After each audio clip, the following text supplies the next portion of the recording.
Hello vipenzi wa Nelka, nataka kuwafundisha kitu kidogo. Hizi ni shower gel.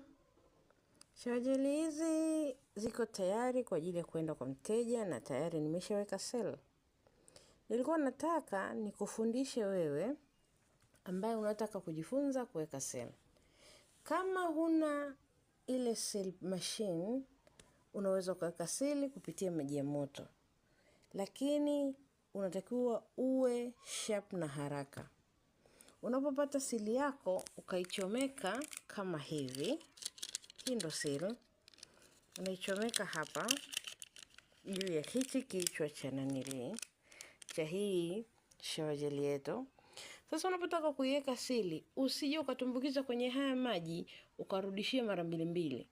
Unaporudishia mara mbili utapata matokeo haya ya kwamba sili itajivuta juu, itakaa juu hivi.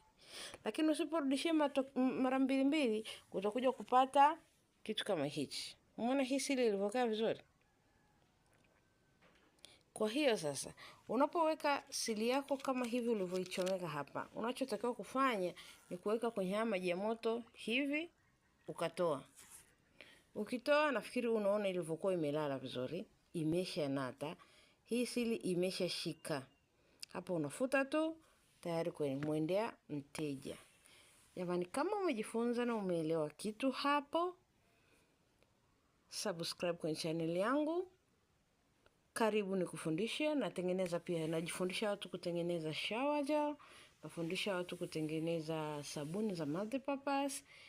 Karibuni sana. Nafundisha pia shampoo za habo, ambazo ni nzuri sana kwa nywele, zinakuza nywele, zinajaza nywele. Karibuni mpaka wakati mwingine. Ni Nelka Spice baini. Nelka product, Nelka Spice. Karibuni sana.